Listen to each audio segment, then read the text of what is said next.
네, 인사드리겠습니다. 지금 현재 서울대학교 행복연구센터에서 행복을 연구하는 연구팀이고요.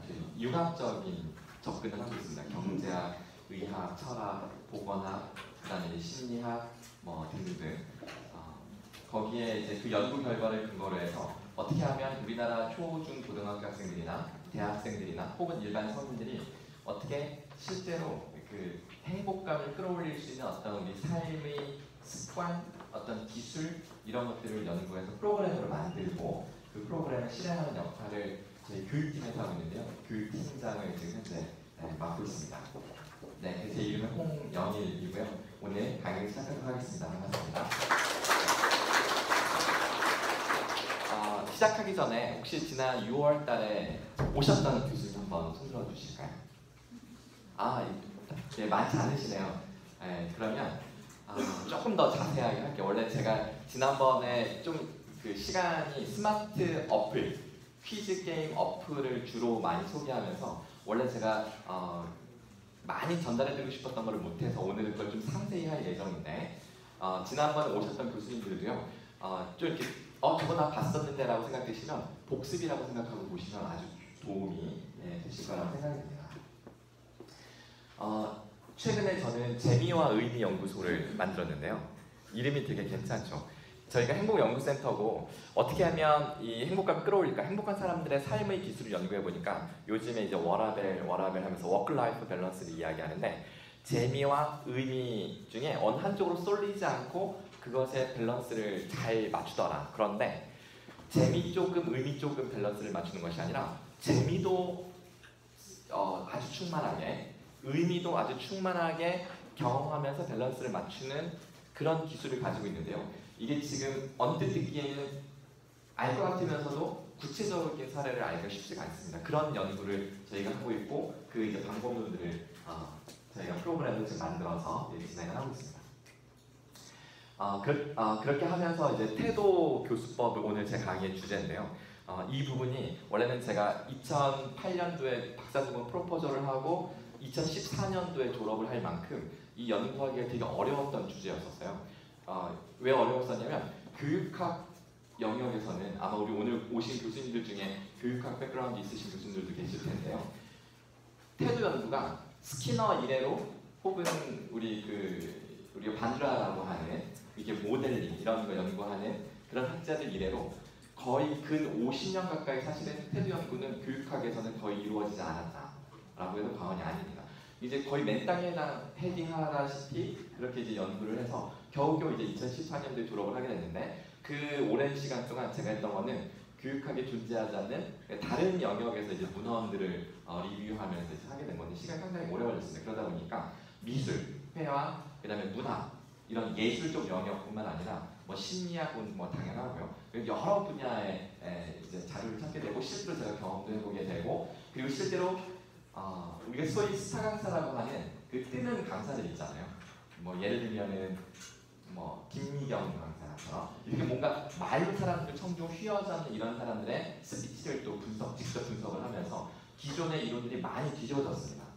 사실 그러면 뭐가 그렇게 새롭고 놀라운 이론인가 이렇게 생각이 들긴 할 텐데 지금 오늘 제가 교수님들께 나누어드린 자료는 보시면 한 70% 정도는 사실은 여러 책자에서 볼 수 있는 내용들인데요. 한 30% 정도는 상당히 낯설게 보이시는 이론들이 있을 겁니다. 그래서 어디에서 오늘 교수님들에게 인사이트가 주어질지는 잘 모르겠지만 그래도 오늘은 이 시간을 좀 낯설게 보는 시간이다 이런 마음으로 좀 같이 참여해 주시면 좋을 것 같아요. 나 저거 안 했는데 이런 생각보다는 좀 이렇게 낯설게 보려는 시도를 해주시면 저도 좀 힘이 날 것 같습니다. 그리고 하나 제가 이 프로필을 소개할 때 이걸 띄운 거는 저 여기 노란색으로 하이라이트한 게 서울대에서는 누가 A+를 받는가 혹시 이 책을 읽어보신 교수님들 계실지 모르겠는데요. 서울대에서 포지션을 지키기가 되게 어려웠던 연구에 이거를 하고 나서 나중에 추궁을 당했다고 할까요? 물론 지금 이제 서울대 국립대고 대학본부가 계속 총장님 바뀌고 막 이렇게 하다 보니까 지금은 오히려 이 연구 결과를 근거로 서울대 교육 개혁을 하기 위해서 지금 시동이 걸려 있는 상태인데 처음에 이 연구를 했을 때는 서울대 그 민낯을 그대로 드러내 보였던 연구였기 때문에 좀 그런 게 있었는데요. 오늘 제 욕심 같아서 시간이 나중에 조금 남으면 이 부분을 조금 언급해 드리려고 합니다. 어떤 차원이냐면 다음 주 목요일 날 이 시간에 그 학생들 학습법 특강을 할 건데 그때 다룰 내용을 살짝 소개를 해드릴 거예요. 그걸 보시고 이거 우리 학생들이 가서 들으면 좋겠다 그러면 좀 추천을 해주셔도 좋을 것 같아요. 이따가 제가 미리 예고하는 건데 6시 반 좀 넘어가면 그때 제가 하던 강의 멈추고 요 얘기를 좀 하도록 하겠습니다. 이번에 이제 지난 학기 때 제가 요 교수법 특강했던 학교 리스트인데요. 이 관동대를 포함해서 지금 거의 한 30개 정도 됩니다. 그리고 지난 1학기 말에 제 강의 수강한 학생이 강의 후기를 올렸어요. 그 SNS에. 근데 여기서 이제 지금 몇 가지 하이라이트를 해보면 이 친구는 간호학과 학생이었어요. 근데 이제 간호학과 전공 수업은 확실한 답을 추구하는 그런 전공 수업들이었는데 제 강의 시간에는 신선한 충격이었다. 이제 이런 이야기를 썼네요. 그러면서 새롭게 생각하고 일상적인 사고를 깨고자 하는 방향으로 생각하라고 자기에게 이게 이제 프레임워크가 좀 바뀌었다. 이런 이야기를 쓴 겁니다. 오늘 제가 소개해드린 이런 기법들을 적절히 사용하시게 되면 학생들에게 이런 어떤 반향을 일으키는 게 생각보다 되게 쉬울 수 있어요. 제가 몇 가지 사례도 같이 쭉 소개를 하도록 하겠습니다. 이거는 서울대학교에서 이 워크숍을 했을 때 교수님들이 지금까지 내가 알고 있던 교수 이론과 너무 다르다. 새로운 참신한 관점이나 학생들을 이해할 수 있게 되었다. 여백을 활용하는 기법들 알겠다. 등등등 이런 것들이죠. 그래서 조금 익숙한 것이 나와도 절대 익숙하지 않다. 꼭 낯설게 보는 접근으로 와주시면 좋겠습니다. 그리고 끝날 즈음에 오늘 제 강의 내용을 이렇게 종합적으로 리뷰하면서 지난 1학기 때 배웠던 소크라티브 어플을 활용해서 퀴즈를 풀 거예요. 그래서 스마트폰 갖고 계실 텐데 한번 맛보기로 살짝 무슨 어플이 있길래 그래? 이거를 한번 연습해 보도록 하겠습니다. 네, 자 목차는 이렇습니다. 태도를 공략하는 성찰 전략, 인지 전략, 감성 전략, 행동 전략 요 4가지를 배울 건데요. 이 4가지는 어떻게 구성되는 거냐면 태도를 바꾸기 위해서는 지식 차원에서 접근할 수가 있고 감성적으로 접근할 수도 있고 행동 습관을 형성시켜서 태도를 바꾸는 접근도 있습니다.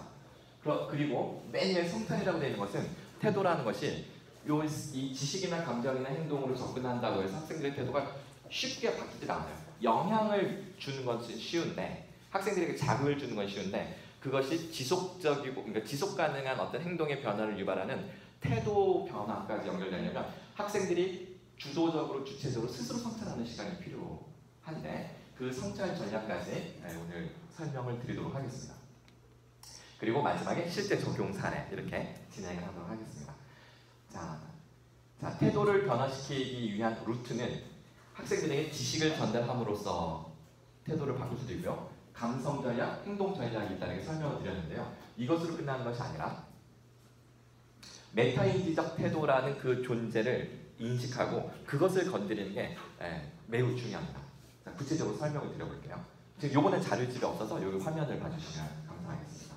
자, 학생들이 어떤 그 내용을 이제 공부해요. 그럼 그 공부하는 내용이 있어요. 이게 태도의 대상입니다. 이 내용, 이 대상에 대해서 학생들이 긍정적인 감정이나 어떤 태도를 가져야 되는데 그러면 교수님들은 아마 이것이 왜 중요한지를 막 설명을 하실 거고요. 그리고 어떤 습관이나 행동 패턴을 형성하면서 영향을 미치려고 할 겁니다. 그리고 긍정적인 느낌을 주려고 하실 거죠. 이런 식으로 자극을 줄 수 있지만 궁극적으로 학생들은 이러한 자신의 형성되는 태도에 대해서 스스로 성찰을 하면서 자기가 직접 조절을 합니다. 예를 들어 설명을 드리겠습니다. 자, 이게 지금 영어로 되어 있지만 제가 이제 번역을 해볼게요. 저희 집에 지금 사실은 초등학교 5학년짜리지만 제가 예를 들어서 고등학교 아들이 있는데 이 녀석이 어느 날 집에 왔어요. 집에 왔는데 옷에서 담배 냄새가 나는 거죠. 엄마가 너 이거 무슨 담배 냄새야? 하면서 막 추궁을 하니까 엄마 영철이 알잖아. 영철이 키 크고 잘생기네. 걔가 학교에서 담배 피는데 나 그냥 옆에 있었어. 근데 그 녀석 멋있던데? 막 이렇게 말을 하는 거예요. 정말 순진하죠. 윤찬이의 마음속에는 흡연에 대한 긍정적인 감정적 태도가 형성이 되어 있습니다. 이것을 그 윤찬이는 자기가 스스로 나는 흡연하는 모습이 엄마는 막 뭐라고 하는데 나는 되게 느낌이 좋던데 라는 자신의 그 감정, 긍정적 감정을 스스로 성찰하고 있는 거죠. 자, 엄마가 혼자서 말을 해도 이게 설득이 안 되니까 아빠가 퇴근하니까 같이 엄마 아빠 앞에 무릎을 꿇혀놓고 막 혼냅니다. 그러니까 이제 윤찬이의 머릿속에 지식적으로는 이거 나쁠 수 있다라는 뭐 건강에 해롭고 뭐 등등등. 자, 이렇게 한 달 동안 일장 연설을 한 달 동안 해야 되니 이제 윤찬이는 긍정적인 태도는 일순간이야. 이건 적고 그래 흡연은 안 좋은 것 같아. 스스로 자신의 태도를 자기가 확인을 하는 거죠. 이랬을 때 이 태도가 스스로 성찰 과정을 거쳐서 형성이 되기 때문에 이게 진짜 윤찬이의 태도가 된다. 학생들에게 이런 시간적 여백을 마련해주는 전략이 매우 중요합니다. 그래서 우리 교재 2페이지에 보시면 제가 이렇게 표를 사실 오늘 강의의 모든 내용은 그 이쪽에 다 정리가 되어 있습니다. 제가 자세한 설명을 이제 하나씩 풀어갈 건데 거기 메뉴에 보시면 태도 성찰 전략 그리고 인지적 구성 전략, 감성 전략, 행동 요청 전략 이게 네 가지가 방금 말씀드렸던 이 태도의 구조에 맞추어서 정리가 되어 있습니다. 자, 그러면 제가 이제 맛보기로 실제 사례를 하나씩 소개해드리겠습니다. 제 강의에서 실제로 적용했고 학생들에게 상당한 이제 반향을 일으켰던 사례들인데요. 일단은 그 3페이지에 보시면 여백이 있는 수업 그건 이제 거기 써 있습니다. 학생들에게 오늘 배운 내용에 대해서 스스로 생각해 볼 수 있는 과제를 주거나 토론을 시키거나 이런 것들은 아마 되게 교수님들 익숙하실 것 같아요. 그거는 제가 설명을 생략하고요. 그 두 번째 나오는 그 3쪽에 두 번째 있는 내용이죠. 그 설명을 드리겠습니다. 그게 내용이 뭐냐면 죄송합니다. 3쪽이 아니었네요. 5페이지입니다. 네, 5페이지. 3쪽, 4쪽은 그 태도 기법 26가지를 망라한 차트이고요. 자, 5페이지에 보시면 제가 여백이 있는 수업은 거기에 이제 몇 가지 사례를 썼는데 요거는 제가 건너뛰고 질문이 있는 수업인데 요즘에 어느 워크숍에든 이 질문이 상당히 강조되는 경향이 있는데 실상 그 뚜껑을 열어보면 그 질문의 방향이 되게 효과가 없는 그냥 교수님이 의도하는 방향으로 밀어붙이기 위한 의도된 질문들이 되게 많아요. 학생들 호기심을 유발하는 질문을 하라고 하지만 호기심이라는 거는 자기가 궁금해 호기심 생기지 누가 질문을 던진다고 생기는 호기심은 아닙니다. 그런데 질문을 통해서 호기심을 유발하는 단 하나의 방법이 있는데 그것이 학생이 가지고 있는 기본 가정의 의심을 하는 겁니다. 의문을 던짐으로써 스스로 뭐야? 당연한 걸 왜 물으시는 거야? 뭐 이런 전략을 써야 되는 거예요. 자, 그러면 지금 한 5분 정도, 한 10분 정도 걸릴 것 같아요. 제가 했던 거를 실제로 해보겠습니다. 저는 전공이 교육공학이다 보니까 이제 교수법. 학생들이 이제 예비교사로서 교직 수업을 듣고 교생 실습을 나가는 학생들을 가르치기도 하고요. 시도교육 학교 선생님들을 대상으로 강의를 하기도 하는데 그때 제가 듣는 사례입니다. 자, 세월호 그 후 학교는 어떤 변화가 있었는가? 재난안전교육은 대폭 강화되고 매뉴얼은 더 타이트해졌지만 실상 많은 교사들 설문조사를 보면 도움이 되지 않는다는 의견이 많습니다. 그리고 해양 안전 대책 많이 쏟아지고 있지만 사고는 더 많이 나고 있고요. 그리고 요즘에는 매달 이런 훈련을 하죠. 사이렌이 울리면 특히 이제 지진, 경주 지진, 울산 지진이 있다 보니까 사이렌이 울리면 이제 학생들이 지진 훈련을 하는데 자, 사이렌이 울리자마자 학생들은 2분 동안 책상 속에 들어가 있어요. 그래서 선생님이 시간을 재다가 2분 딱 되면 자, 이제 신속하게 운동장으로 나 이렇게 하는 겁니다. 진짜로 지진이 발생했을 때 이대로 하면 어떨까요? 위험하죠. 어떤 재난 전문가도 결코 매뉴얼대로 할 것을 매우 위험하다는 것을 이제 경고를 합니다. 그렇다고 해서 매뉴얼이 필요 없다는 것이 아니라 매뉴얼은 내가 선택할 수 있는 수많은 옵션 중에 하나라는 인식을 심어줘야 되는데 매뉴얼이 절대시되는 것이 위험하다는 이야기를 하는 거죠. 자, 이런 이야기를 하면 학생들은 일단 첫 번째 내가 알고 있는 건 매뉴얼밖에 없는데 매뉴얼은 그저 하나의 옵션에 불과하다라고 하는 거에 한번 살짝 일종의 이게 복선 같은 거예요. 이제 자극이 살짝 이제 건들기 시작을 하는 겁니다. 아직 본론이 아니에요. 그럼 이제 사례를 보여주는데 2011년도 일본 쓰나미가 발생했었죠. 진도 9.5의 강진이 있었고 지금도 그 후쿠시마 원전인가요? 원자로가 계속 붕괴되고 있고 며칠 전에 뉴스도 나왔어요. 그 원자로 붕괴를 지연시키기 위해서 바닷물을 계속 쏟아부었는데 그 바닷물을 바다로 방출을 하겠다라는 발표가 나가지고 완전 지금 발칵 뒤집어지는 일이 얼마 전에 있습니다.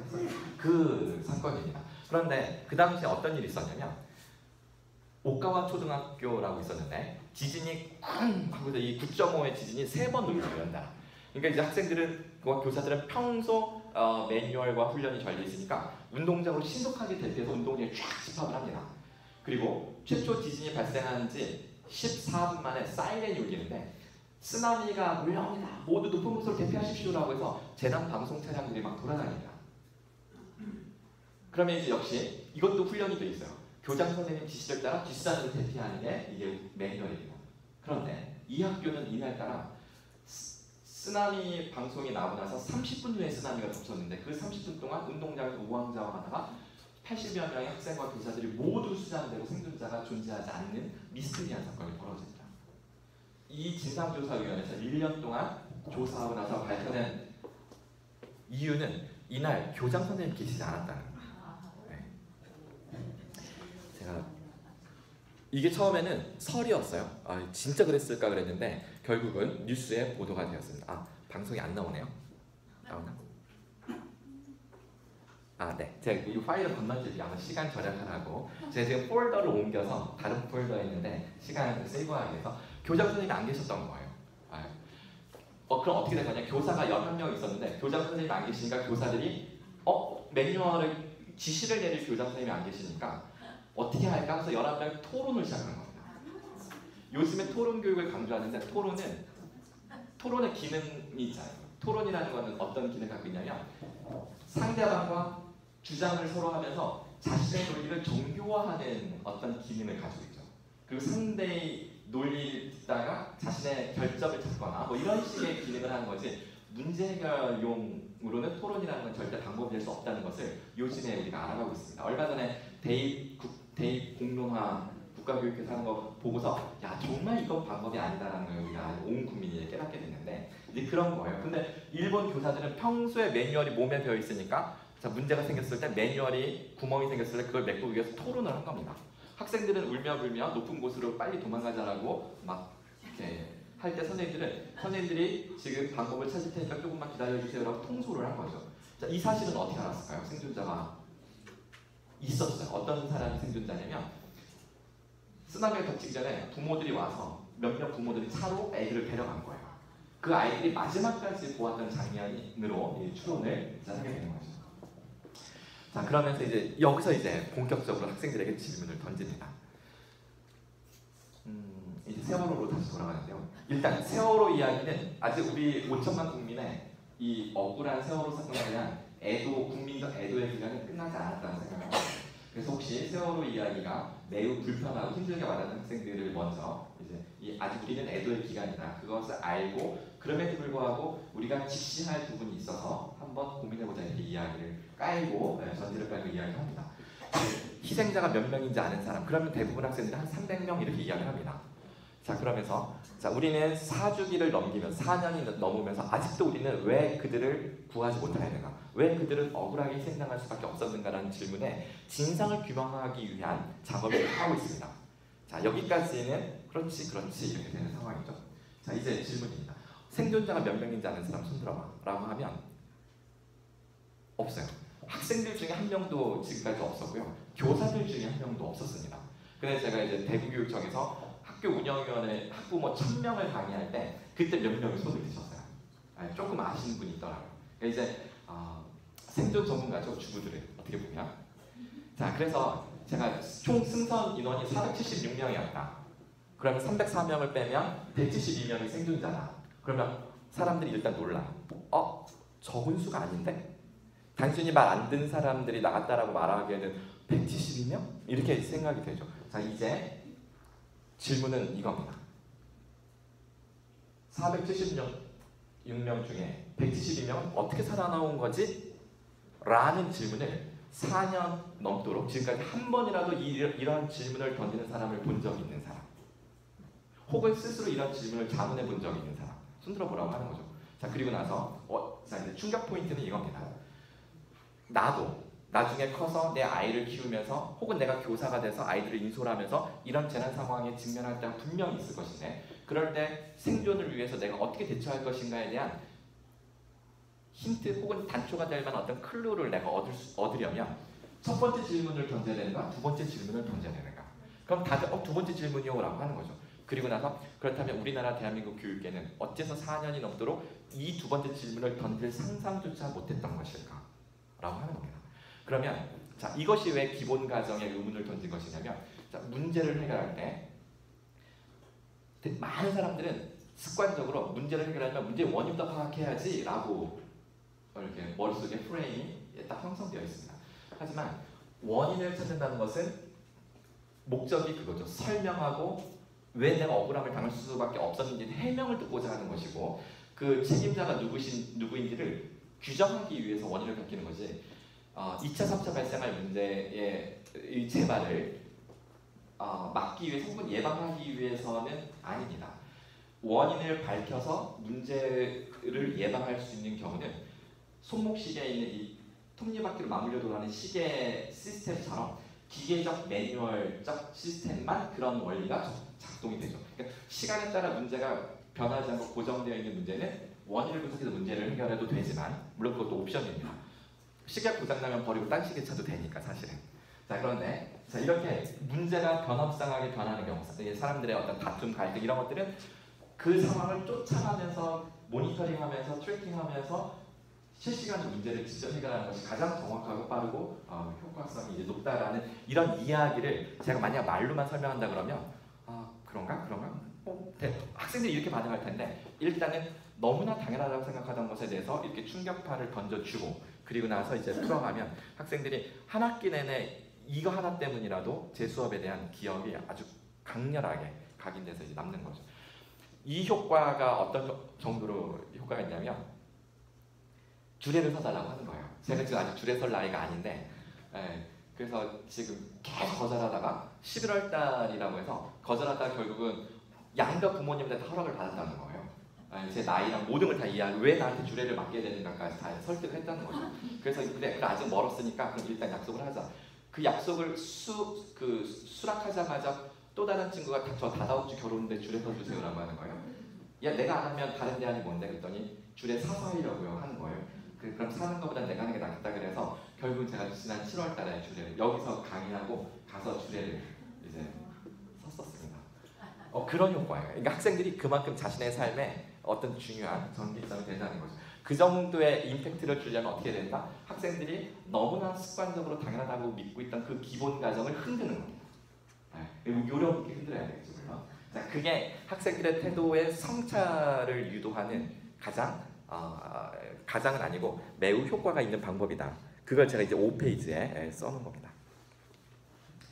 자, 그러면서 이건 실제 어떤 일이 또 있었냐면, 요즘에 우리가 워낙 지금 메르스 환자 때문에 지금 나라가 또 발칵 뒤집어지고 있는데, 이 세월호나 메르스를 겪으면서 위험맹이라는 개념이 갑자기 이렇게 대두가 되었습니다. 어느 날은 제가 인천에서 강의 끝내고 서울에 있는 서강대학교로 이제 1시간 동안 옮겨야 돼요. 차로 이제 이동하는데, 근데 이제 학교 근처에 다 와서 빨간불에서 차를 딱 세웠어요. 그리고 또 그 와중에 또 막 카톡 공지 막 하고 딱 내려놓고 딱 보니까 파란불로 박혀 있더라고요. 그래서 아이고 가야지 하고 악셀을 딱 밟았습니다. 그 순간 쿵 하는 거예요.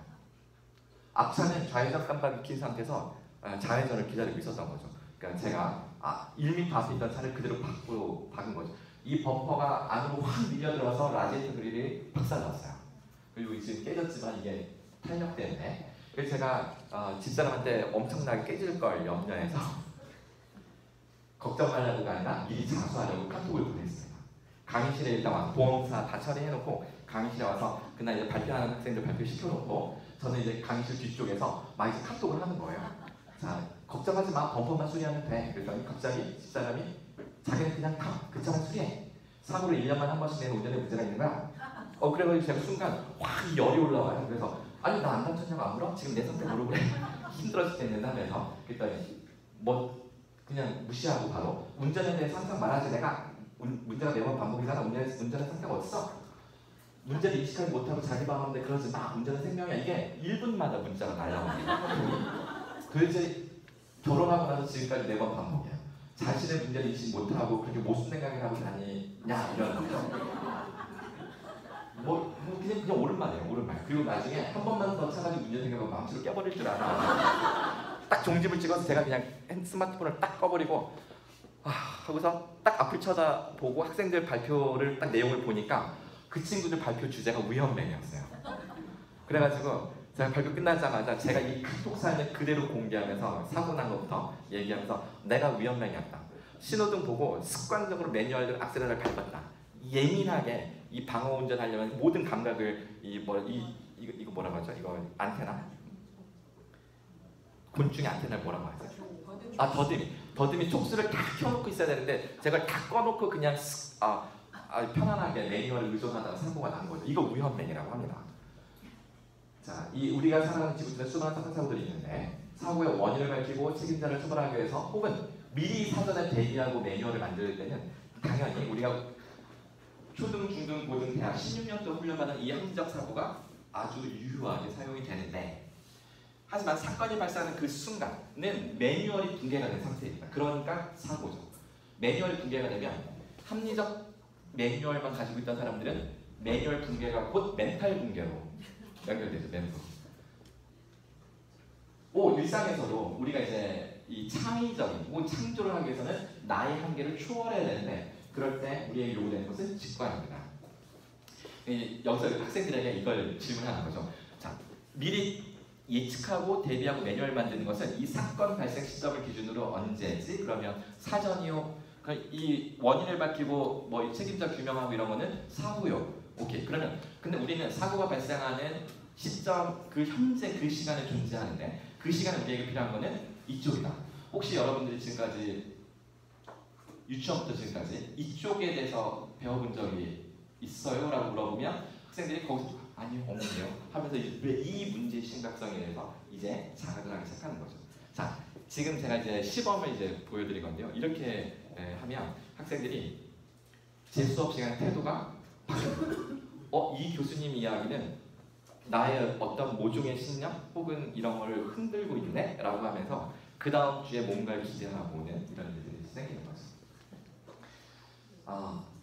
자, 이게 이제 3차의 전략이고요. 자, 이제 그 다음부터는 좀 속도 있게 빨리 진행하도록 하겠습니다. 지식으로 접근하는 전략, 태도로 감성으로 접근하는 전략, 행동으로 접근하는 전략. 자, 먼저 지식으로 접근하는 전략인데, 자, 여기서 미리 말씀을 드리는데요. 핵심을 먼저 말씀드리면, 지식으로 태도를 바꾸려면 우리는 습관적으로 지식을 체계적이고 논리적이고 풍부하게 전달해야 된다고 생각을 하는데, 그럴수록 태도 형성이 안 됩니다. 이상하게. 이 태도를 메인 테임으로 연구하는 그 영역이 심리학 중에 특히 사회심리학인데 요즘에는 많이 안 하지만 이제 과거에 100년 넘게 이 태도를 연구하는 이 사회심리학자들도 이 부분에 대해서 의아하게 여기면서 이것에 대해서 최근에 이제 한 20-30년 정도밖에 안 된 것 같아요. 이걸 설명할 수 있는 이론이 나온 게 지식을 적게 전달해야 됩니다. 말수를 줄여야 해요. 그러면 이상하게 태도가 바뀌는 이런 경험들을 하게 된다. 자, 몇 가지 설명드려볼게요. 지난 6월달에 제가 요 소개를 해드렸었는데요. 톰 소여의 모험의 챕터 2, 그 2장의 첫 시작이 자, 엄마를 일찍 여인 톰이 이모 폴리모에게 이제 키워지고 있어요. 폴리모가 톰을 엄격하게 키우기 위해서 토요일날 너 맨날 말썽 부리지 말고 토요일날 집 앞에 있는 당장 하얀 페인트를 싹 칠해. 이거 다 못하면 오늘 저녁 없어. 집에도 못 들어와. 이렇게 합니다. 톰은 막 놀아야 될 어린이 나이인데 끔찍한 거죠. 그리고 심지어 친구들이 토요일 날이니까 학교 안 가고 놀러 가면서 자기를 놀려댈까봐 되게 걱정을 합니다. 근데 이제 멀리서 친구들이 와요. 자기는 엄두도 안 나지 않으면서 이러고 있는데, 근데 친구들이 왔을 때, 야, 톰 너 뭐 하냐? 너 페인트 칠하냐? 이러니까. 그러니까 톰이 그런 얘기 듣기 전에 휘파람을 불어요. 휘파람 불면서 막 페인트 칠하는 신용을 한다. 그러니까 무시하고 가라 이거죠. 너 기분 좋은 일 있니, 톰? 이라고 친구가 물어봐요. 그럼 그런 거 없어? 그러고 빨리 가라고 이제 막 무시하는 거예요. 근데 아니야, 너 기분 좋은 일 있어. 네가 그냥 휘파람 불 게 아닌데 페인트 칠이 재밌냐? 라고 이제 묻고 싶은데 이렇게 하는 거예요. 이 속으로 페인트 칠이 재밌나? 야, 나도 한번 페인트 칠해보자 라고 해요. 그래서 톰이 안 돼. 이모가 검사한단 말이야. 그럼 자기 주머니에 있는 모든 유리구슬을 꺼내서 톰을 설득시켜서 유리구슬 다 내주고 자기가 페인트 칠을 막 합니다. 톰이 그 순간 깨달아요. 어라? 신기한 일이네? 페인트 칠이 재밌다라는 논리적 설득이 아니라 그냥 자기 휘파람 불면 페인트 칠하고 있었는데 친구들이 갖고 있는 모든 선물을 갖다 바치면서 스스로 자기들이 해보겠다고 합니다. 그럼 톰은 못 이기는 척 붓을 내주는 거죠. 그래서 그날 손 하나 까딱하지 않고 임무를 완수하게 됐다는 스토리가 있는 거죠. 논리적 설득을 하게 되면 안 믿겠죠, 친구들이. 객관적으로 냉정하게, 그러니까 이게 교수님들이 논리적으로 학생들 설명하면 학생들은 냉철했어요. 그러니까 냉철한 태도가 필요한 수업이라면 그렇게 접근을 해도 돼요. 실수를 하면 안 되는 일종의, 예를 들어서 특히 이제 공대가 그런데요. 저도 이제 공대 출신인데 학부가, 공대는 매뉴얼을 준수하는 게 되게 중요해요. 특히 이 이과, 이공계, 이과 화학 실험 이런 거 하는 학생들도 마찬가지인데요. 실수하면 안 되기 때문에 이 실험 매뉴얼 되게 중요한데, 그럴 때는 냉철한 태도가 중요해서 그럴 때는 이런 전략을 쓰는 게 필요하죠. 이 케이스 바이 케이스인데요. 근데 그런 것이 아니라 학생들의 태도를 바꾸는 게 목적이다 그러면 전략을 바꿀 필요가 있는 겁니다. 자, 이것을 저는, 이게 교육학에는 이런 이론이 없어요. 교육학은 논리적이고 체계적으로 이렇게 하나만 돼 있기 때문에, 근데 그렇게 하면 안 된다라는 사실 때문에 제가 교육학 책을 덮고 다른 데서 찾다 보니까 해밍웨이를 알게 됐습니다. 해밍웨이가 생략 기법을 설명하는데, 나는 이 생략 기법으로, 이걸 빙상 기법이라고 하는데요. 이걸로 노벨 문학상을 받았다. 노인과마다. 그 설명이 이겁니다. 빙산은 위에 8분의 7이 물 밑에 감춰져 있고 물 위에 모든 부분을 드러내는 게 아니다.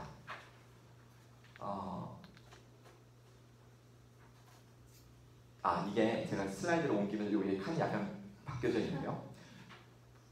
작가가 이미 알고 있는 것을 생략하면 그 생략된 부분은 빙산 물 위에 나와 있는 부분을 강화시킬 것이다 라고 하면서 어떻게 설명하냐면, 원래 자신이 노인과 바다를 아주 디테일하게 사실주의적으로 썼다면 이렇게 두꺼운 책이 될 건데, 과감하게 내가 생략해도 이야기가 독자가 상상하면서 읽는데 전혀 무리가 없다고 생각되는 걸 다 지웠다.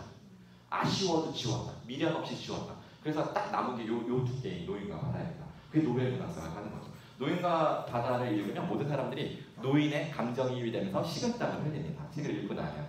아마 우리 옛날에 영화 보시거나 책을 보신 교수님들도 아마 공감을 하실 거예요. 이게 생략기법이죠. 아리스토텔레스가 2500년 전에 같은 이야기를 했습니다.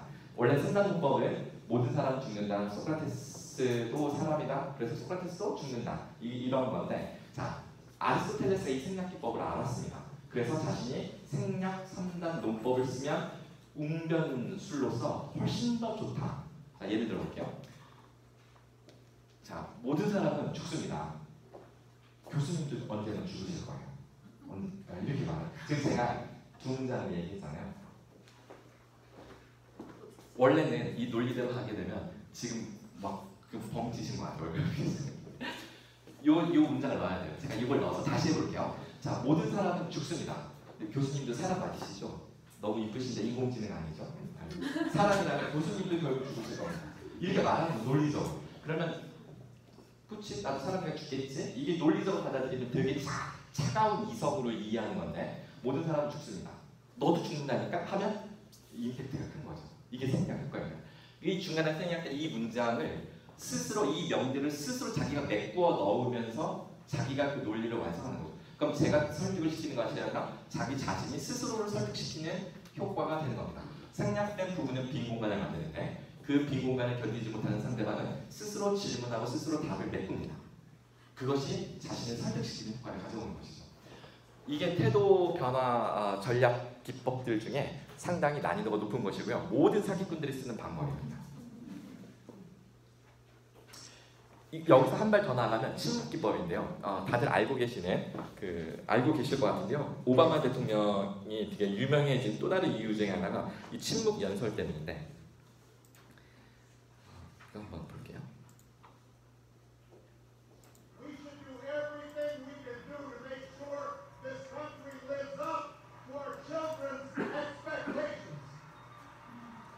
자, 이게 어떤 상황이냐면, 제가 잠깐 멈췄는데 거기 6페이지에 보시면 그 애리조나 총기 난사 사건이 있었고 추도식에서 추모 연설을 하던 중에 거기 그 사진 밑에 보세요.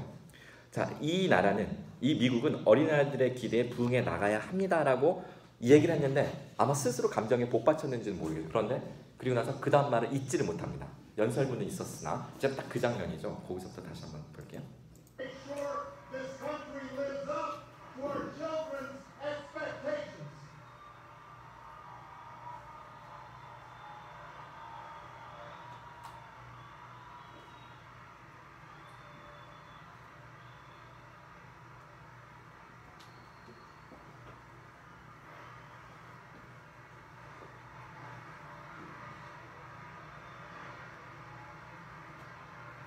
우리가 이제 주목하는 부분은 청중의 반응이에요. 갈수록 열광하게 돼요. 그동안 오바마가 하는 일은 표정 관리죠.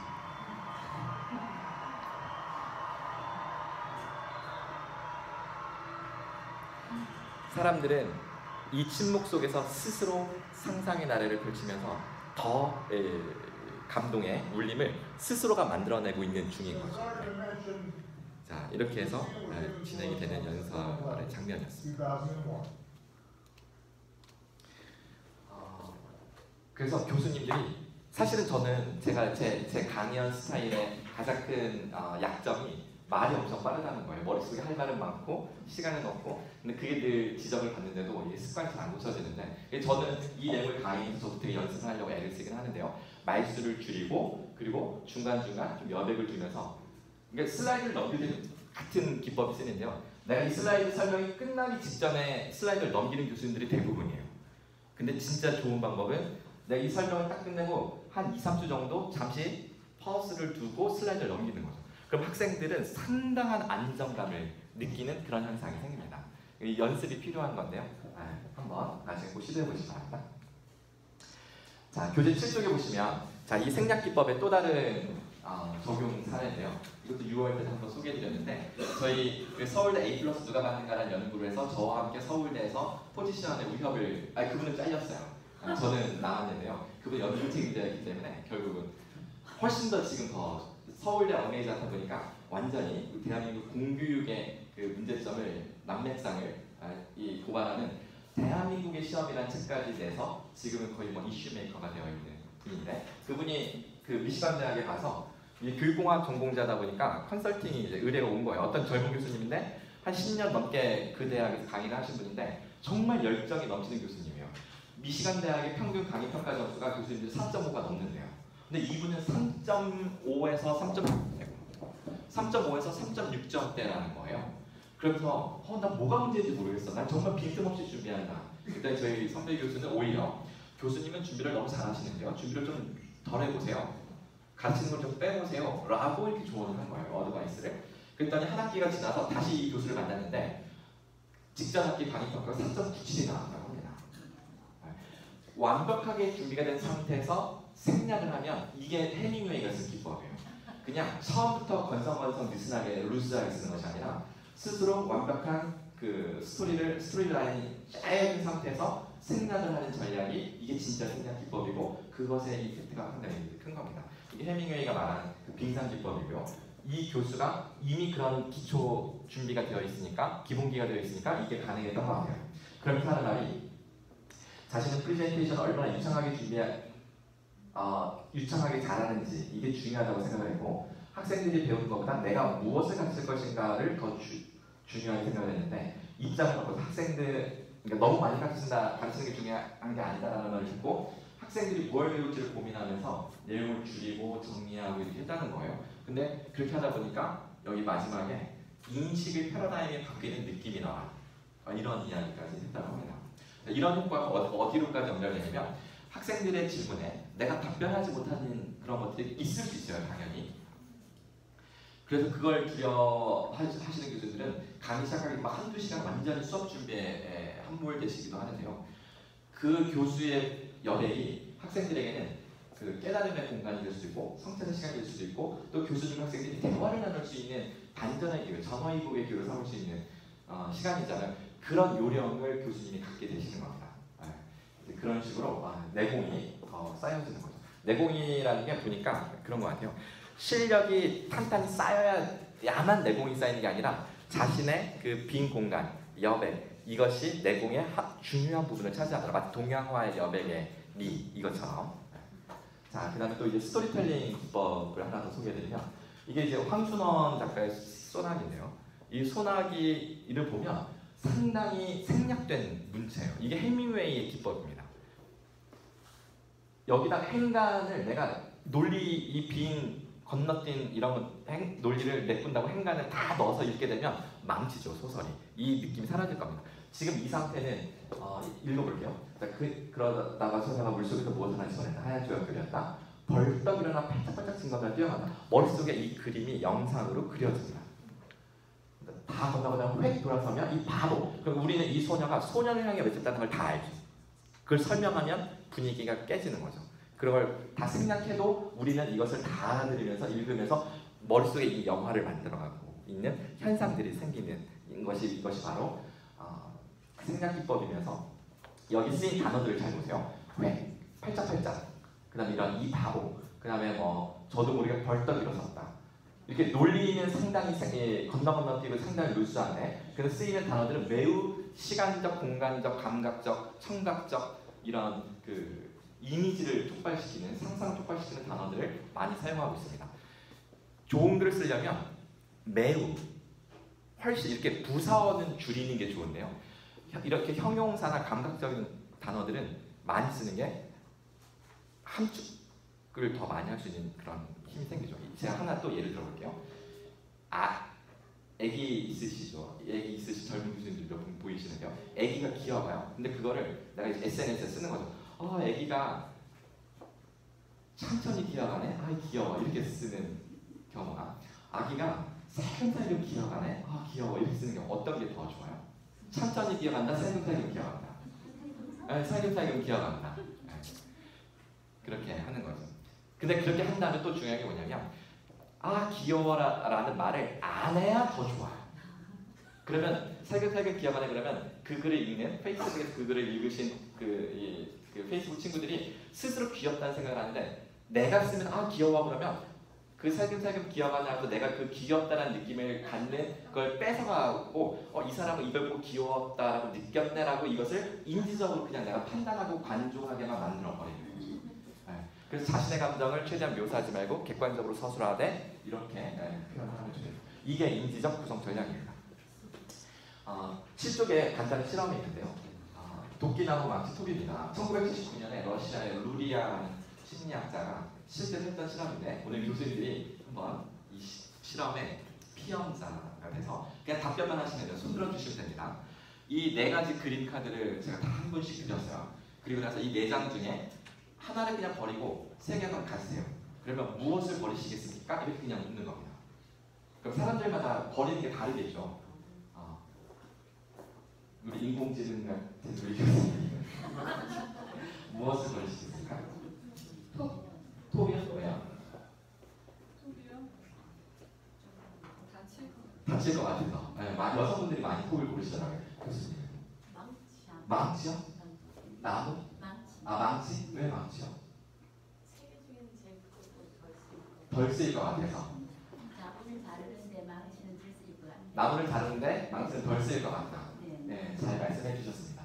이 심리학자는 그러니까 읽고 쓸 줄 아는 그러니까 학력이 좀 되는 도시 사람들과 학교 근처를 가본 적이 없어서 전혀 쓸 줄 모르는 1.5씩 시골 남꾼들 두 그룹을 대상으로 실험을 했습니다.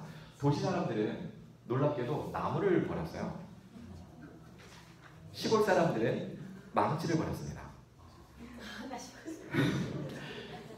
1.5씩 시골 사람들에게 물었어요. 도시 사람들은 나무를 버리던데 왜 망치를 버리세요? 그랬더니 시골 사람들이 오히려 황당해하면서 나무를 버렸다고요? 나무를 버리면 도끼도 쓸모없고 망치도 쓸모없고 다 쓸모가 없다는 거죠. 그래서 이해를 못하는 거예요. 그러면서 그러면 당신은 왜 망치를 버리는가 그랬더니 못이 없고 망치는 별로 여기서 제일 덜 쓰일 것 같고 지금 우리 두 교수님 말씀해 주신 이유하고 동일한 거예요. 1.5씩 시골 사람들과 같은 사고를 갖고 계십니다. 근데 이게 1979년 그 당시에는 1.5씩 한 사람들 이게 부정적인 뉘앙스로 제가 지금 농담 삼아 표현했지만 사실은 그게 아니라 이 연구에서는 어떤 그 인사이트를 가져온 거였냐면 우리가 문자에 길들여지지 않은 상태에서는 맥락적 사고를 한다는 걸 증명하는 거였어요. 근데 문제에 길들여지고 논리에 길들여지면 우리가 맥락적 사고, 쓰임새나 쓸모 위주로 생각하는 것이 아니라 분류적 사고, 분류학적 사고를 한다는 것을 보여주는 물론 그 루리아가 거기까지 말한 게 아니라 요즘 이 논문을 다시 보는 우리들은 그것을 그렇게 지금 해석을 시도해보고 있습니다. 시골 사람들은 이걸 이해를 못해요. 쓸모없다는 거죠. 얘만 놓으면. 근데 도시에서는 연장끼리 모아놔야 관리가 되니까 우리는 완전히 생각이 다르죠. 그래서 나무토막을 벌리는 이 분류학적 지식은 지식입니다. 하지만 쓰임새를 고민하는 망치를 골라내는 이런 사고방식을 우리가 지혜라고 한다면 앞으로 21세기를 살아갈 우리 아이들, 인공지능 시대를 살아갈 우리 아이들에게는 이건 인공지능이 잘하잖아요. 그렇죠? 심지어 요즘에 머신러닝, 딥러닝하는 인공지능은 우리 인간이 따라할 수가 없습니다. 근데 인간의 창의적 직관성을 가지고 이쪽에 승부수를 걸어야 되지 않을까 이런 생각을 하면 우리는 맥락적 사고가 중요한데 그것이 가능하게 하는 것이 바로 이 인지적 구성 전략 기법의 핵심 아이디어다 이렇게 설명을 드릴 수가 있겠습니다. 그래서 우리가 이 논리에만 너무 익숙해지면 사실은 남들과 같은 생각을 하도록 길들여지는 거죠. 하지만 맥락적 사고를 기르게 되면 내가 처한 내 상황에서 나의 my own 아이디어를 추구할 수밖에 없는 그런 환경이 그것을 교수님들이 조성해 주시는 것이 되겠습니다. 자 이제 건너서 이제 감정의 태도를 바꾸는 전략인데요. 요거는 좀 제가 핵심만 좀 말씀을 드리겠는데 이게 이제 도파민의 원리예요. 요게 요 보시면 우리 인간의 쾌감 반응을 설명해주는 도파민 호르몬의 작동 원리인데요. 어떤 보상이 주어지면 도파민이 활성화됩니다. 첫 번째 그림이에요. 두 번째 그림은 미리 예고를 해요. 자, 여보 오늘 결혼기념일이네. 오늘 저녁 때 우리 맛있는 거 먹을까? 아내의 도파민이 살짝 반응합니다. 그리고 막상 저녁에 맛있는 식당을 남편이 예약해서 데려가요. 그러면 도파민이 반응하지 않아요. 왜 그럴까요? 이미 아내는 그것을 예상하고 있었기 때문에 그런 거죠. 심지어 미안해 오늘 회식이 잡혔어 이래버리면 엄청나게 실망하게 됩니다. 자, 이 원리를 적절히 활용을 해야 되는데요. 자, 이 사례가 너무 좋아서 한 번 더 또 리바이벌 해볼게요. 자, 우연히 들른 카페에서 마신 커피의 맛과 향이 너무나 좋은 거예요. A 교수는 거기에 단번에 커피 많이 하답니다. 그 커피에. 그래서 그 커피를 사요. 원두를 사가지고 연구실, 그러니까 가져와서 다음날 아침 일찍 연구실에 출근해서 그 원두를 분쇄기에 갑니다. 옆에 전기포트에 물 끓이고요. 그리고 나서 열심히 곱게 간 커피 원두를 여과지에 내립니다. 상상만 해도 이과의 미소가 돌 것 같은데요. 실상 이 모든 과정을 거치면서 A 교수의 도파민은 반응하지 않는다는 것이죠. 그러면서 어제 그 향이 그 맛이 아닌데 이러고 있습니다. 오히려 그 앞에 지나가는 B 교수가 A 교수 이거 뭐야 이렇게 향이 좋아하면서 그 교수님의 도파민이 막 활성화되는 일이 생기는 거죠. 자, 그래서 이 도파민의 원리가 예측하지 못한 상황에 반응한다는 거죠. 학생들에게 감성적 접근을 할 때 이 원리를 활용하는 것이 좋습니다. 자, 구체적으로 무엇인지 우리 교재 4페이지 한번 보실까요? 제가 3쪽 4쪽에 26가지 기법을 다 써놨는데 그 중에 4페이지에 보시면 16번, 19번, 22번 이런 전략들을 사용해 보시는 거예요. 그러면 되게 효과가 좋습니다. 제가 그러니까 잊지 못할 사건을 만드는데 근데 예상하지 못한 이벤트를 해야 돼요. 학생들이 생각지 못한 이벤트를 교수님들이 한 학기에 딱 한 번만 하면 학생들은 그냥 이 수업은 좀 다르네? 뭐 이런 감동을 받게 되는데요. 자, 이 성룡이 아카데미 시상식에서 아시아계 최초로 평생 공로상을 받습니다. 2016년 12월 달에. 이 영상은 봐도 너무 좋다고 하시는 거예요. 그래서 제가 오늘 이것도 역시 한번 앵콜 하도록 하겠습니다. 한 5분짜리 영상인데요. 자, 성룡이 아시아계 최초로 아카데미상 시상식에서 공로상을 받으니까 중국이라는 나라에서는 일종의 축하의 일이죠. 성룡을 어떤 쇼프로에서 성룡을 불러서 이벤트를 벌여요. 어떤 이벤트냐면 원래 성룡은 40년 전부터 활동을 했어요. 처음에 무명이었죠. 액션 배우니까 스턴트 팀을 꾸립니다. 그 스턴트 팀 최초의 1기 지금 이제 8기까지 와 있는데 그 1기 멤버들 지금은 다 제자길 가고 다 흩어졌죠. 어떻게 사는지도 몰라요. 그런데 그 사람들의 인터뷰를 다 딴 거예요. 성룡 형님을 축하하는 메시지를 다 따서 그 영상을 편집해서 자 무대 성룡 세워 있고 앞에 큰 모니터에서 그걸 보여주는 겁니다. 성룡이 뜻밖의 그 영상을 보면서 뭐 감에 젖어들 수 있겠죠. 근데 만약에 이 이벤트가 거기서 끝난다 그러면 약간 그 파워가 그 효과가 좀 적을 텐데요. 거기서 끝나지 않고 좀 더 이어집니다. 그 영상을 제가 보여드릴게요.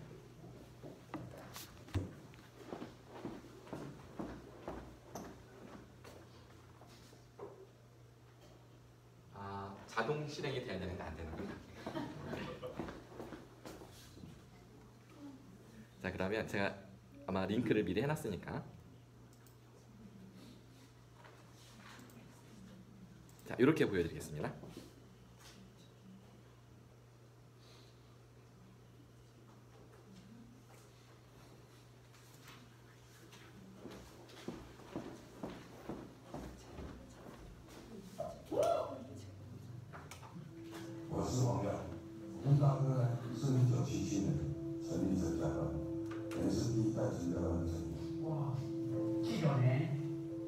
号丈人陈家拉。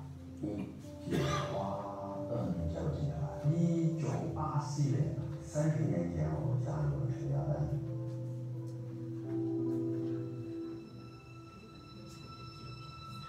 进了陈家帮都要身手很好的，可以帅，可以打。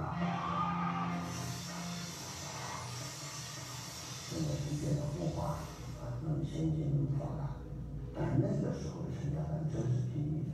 我差不多每部戏的时候，我都会把它弄伤了，弄受伤了。你看他的里面动作全是一个镜头点下来，那个真的是啪一瞬间就出去干到中去，啪就在那地上，那时候还没开工做动作，就没个救护车在外面停着。那时候有个女朋友吧，为什么分手了？她说：“哎呀，你上班之后，我都不知道你会不会有命回来这样子。”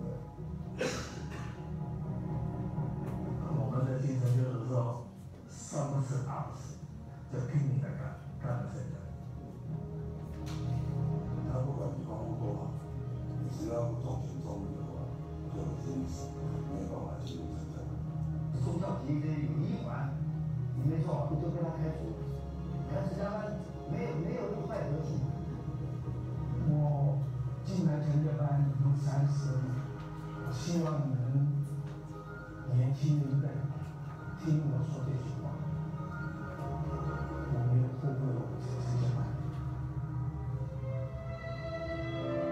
我从小就觉得有恒心的，仗义两哥们。我记得那时候他还没红的时候，我当他的副指导，还有一个叫黄刚的，我们两个人跟他，那时候他薪水才1几千块港币，反正指导才12000港币，他分成3回，他自己拿4000，我跟黄刚每个人拿4000。那时候我们都20来岁嘛，在台湾买房没钱嘛，一个老大哥。那时候谈房100多万台币，他20万，你就去首付了。那时候他没什么钱，刚刚闯出一点口号。他送了一个汽车给我，我就因为开那个时候就写了。我很想说那一面锦旗，就是永远的师傅记在我眼中，就像真正的报答。我希望他活100岁，才能照顾所有的兄弟们。陈家帮这4人，好多好哥们儿，都已经是好久没见过了。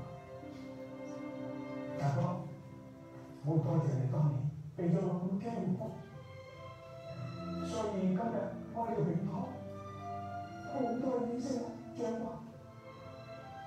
佢哋知道我係跟大哥出嚟。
陈家班现在变成系主任，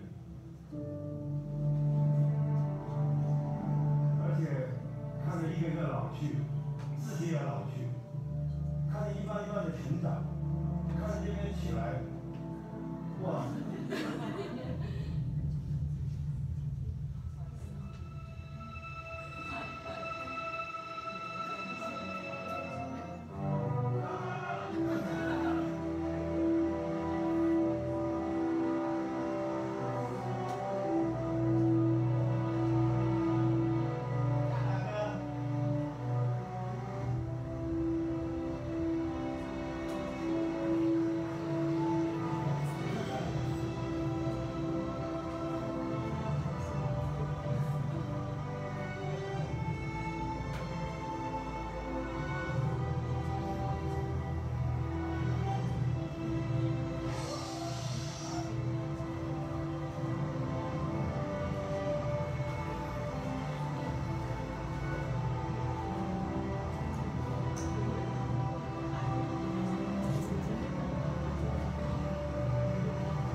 在座的很多是年轻的孩子，我觉得你们今天来参加这个节目，收获应该是特别的大。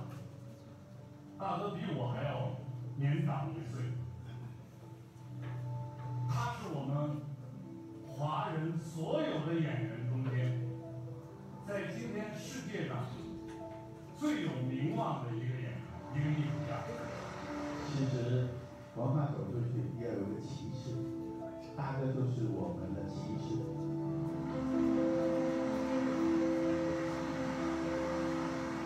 The Actors Branch is so pleased to be honoring Jackie the Chantastic Chan, along with the rest of the Academy. Jackie Chan.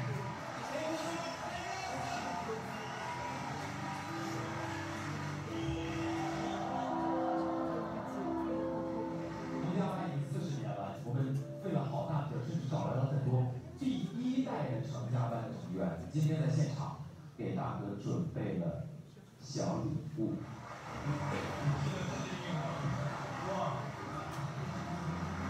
对，这个是第1代的第一。这个是有一天大哥去台北，我们去中孝东路吃饭，在过马路的时候，他看到我忍，下来，砰，一在我身上说：“哎呦，这个给你。”那时候感动是什么？因为我大哥把衣服脱掉以后，他自己只穿了一件短汗衫。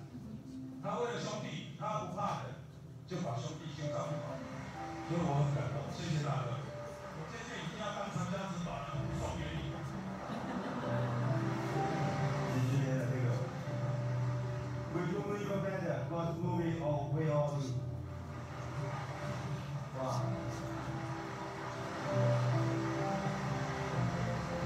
，40年真的不容易。我很多东西就可以不要，我公司也解散过，唯一是成家班，由头到尾坚持下来，中间非常的困难去经营下去，而且到了今天已经去了第8代，已经40年，真的很不容易。